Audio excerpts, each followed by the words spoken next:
welcome back on the Good Morning Artesia and radio show with pictures. And joining us now is County Commissioner John Henry. Yes, sir. Mayor-elect John Henry. Yes, sir. Congratulations. Well, thank you very much. I appreciate it. I appreciate it very much. So, yeah, not as close as the Roswell mayor's race. yeah, what you were just telling me about, my dad kept asking about it, and I didn't pay much attention to it. But, yeah, it sounds like it's a very close race over there. Yeah. So how are you going to do all this now? Because you're going to stay on the county commission, right? Right, yeah. And now you got the mayor's role starting, I guess, 1st of April or somewhere yes, around sir. there. So Yeah. for at least 2 years. For at least, yeah. There's an overlap of about 2 years and 2 months. So, 2 years and 10 months.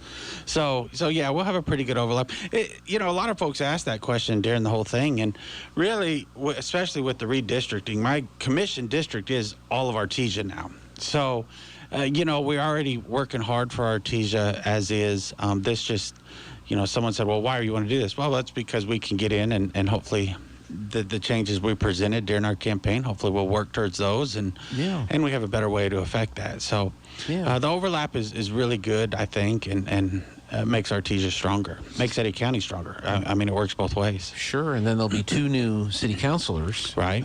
Wade Nelson in District 3 and Dickie Townley in District 4. Right. Raul and George re-elected. They of course, Raul had a little easier time of it. His campaign was tough. Yeah.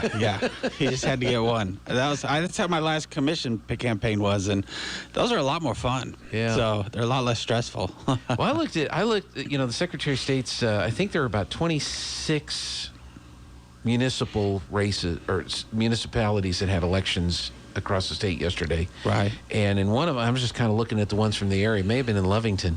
There was a candidate on the ballot and a write-in candidate, and the write-in candidate got 0 votes. Really? So the write-in candidate didn't even vote for yourself. Right, Come on. Well, that was a little unusual. Usually you can't count on one. Exactly. So not everybody likes the other person. I mean, you would like to be liked universally, but right, sure. I don't like that sucker. I'm going to vote for the other guy. That didn't even happen. Yeah. So it's dang it. Just kind of crazy. That makes for a tough night. So that's right. So now on the county level, and something else that was interesting too in the municipal election yesterday in Artesia, there were 2 precincts. Yeah. That didn't get moved after the city redistricting. And as it was explained to me, the city passed it, then it went to the county, then the county sends it to the Secretary of State, then the Secretary of State sends the info back to the county and then sends it back to the city so they can run the election. And in all of that process, nobody picked up those two precincts. Right. And so then, could you get a provisional ballot? Well, no, you don't get a provisional ballot, but you can get a corrected ballot. And so it just kind of crazy. And I was standing in line to vote yesterday, and one of the people affected by that precinct thing, had to go through making sure they got the right ballot.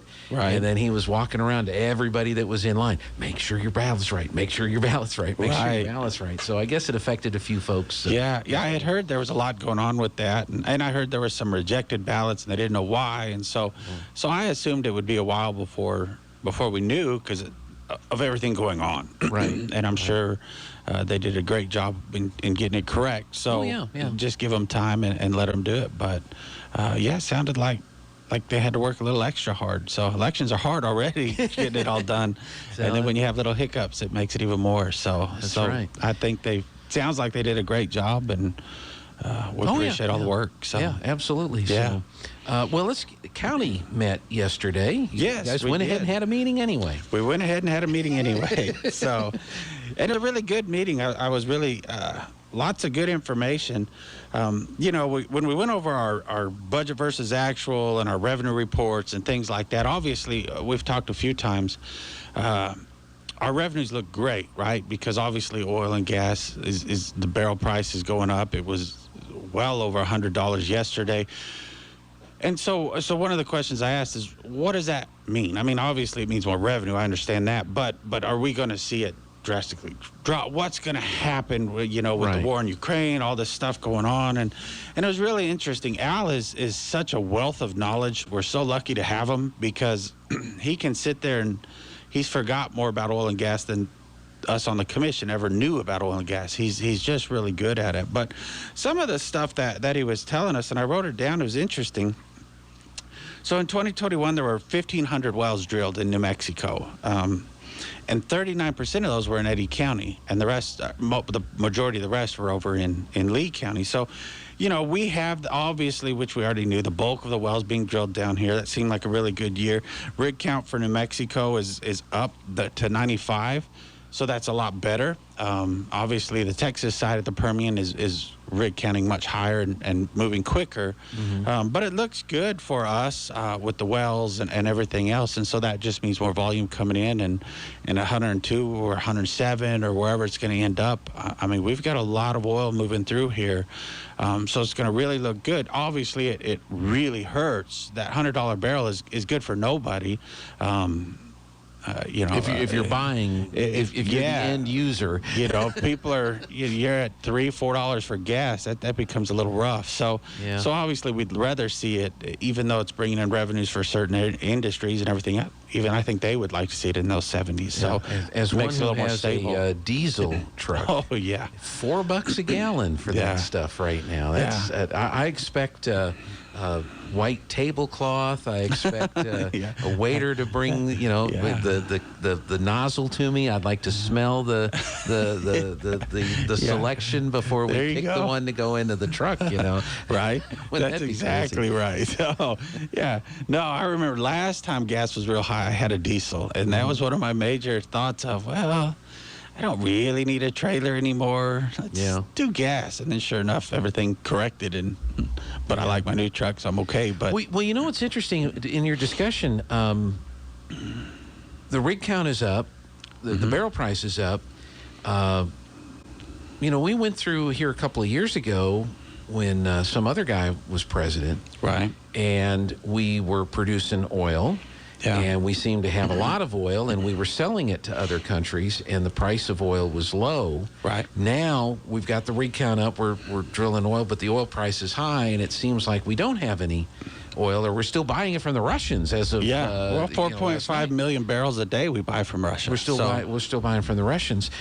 Was there any insight as to what the difference is if the rig counts are similar? Why is the price so high now versus what it was before, and does that lead to any speculation as to what might happen in the future if something changes in Washington? We didn't go into deep discussion on that. I think we all kind of have the same general feeling of, when you have an administration, both state and federally, that are trying to slow down production of oil and gas. Like you said, we were sending it everywhere. Now we're not. Now we're buying it. We can produce it right here. And another interesting fact, Al was with a group discussion with some of the major players out there, and one of the studies they did shows the Permian Basin is one of the most environmentally friendly environments to drill oil. So our footprint is much smaller just because of the location and how everything comes up. And he would be able to speak much more intelligently, or anyone in the oil field, but it's a much more cleaner environment. So I think the point that both administrations need to see, ours and theirs, because if you think, Eddy County is very much controlled by state lands and federal lands, so we have to deal with them to get things accomplished. And if they would free that up a little bit, if you're worried about climate, which we all are, well, this is a pretty good environment to drill in because it's already just by location, for whatever reason, is better. Right. And then we're taking major players off the market, right? If Russia's not producing as much, well, that's their economy is oil and vodka, right? Now vodka's hurt because nobody's buying it, and now oil's hurt because you can't get the monies back and forth and everything else. So if you just take that oil from them, all of a sudden they don't have the money to do this kind of nonsense. And plus ours is no matter where you drill in the United States, it's a much more environmentally friendly than a lot of these other countries that they just don't care. They want the money, and so hopefully, and you say this, and I think in the back of your mind, it's not going to, but you would hope that they would come to and go, oh, well, this makes sense. We should produce it and look at how much safer the world would be and how much cleaner the world would be.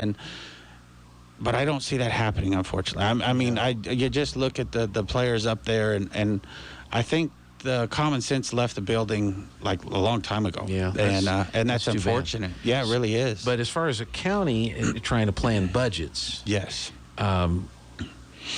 you see it up. You see the price up there so high. I'm Yeah. sure there's a somewhat of a in the back of the mind. Well, maybe we ought to target a little higher number, or what? So, what's Right. kind of the thought of the commission right now? Is kind of keep everything where it is, or are you looking at estimating at a little higher number? right. Well, we're right in the middle of our new budget. So, Roberta and them are working hard to put it. I think they're going to, still stay somewhat conservative.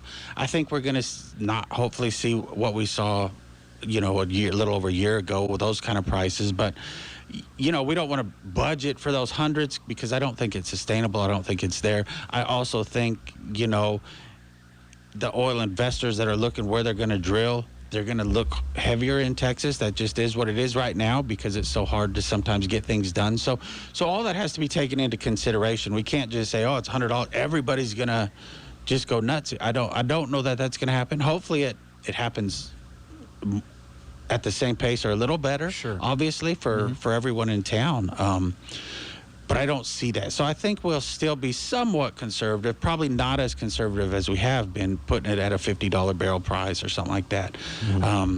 So are there some projects, are there some things that have been, for lack of a better word, furloughed or deferred? Right. That now that there is this extra revenue and there is this extra reserve available, are there some highway projects or some, the county jail, some of these Yeah. other things that the commission's been talking about over the last couple of years? Is that starting to work its way into the budget consideration process? I think that's going to be a strong topic. As far as roads go, we've put a lot of money towards roads. Anytime that we have an overage we push it into the roads department. I'm sure we'll continue to see that. That's been a major priority for this commission.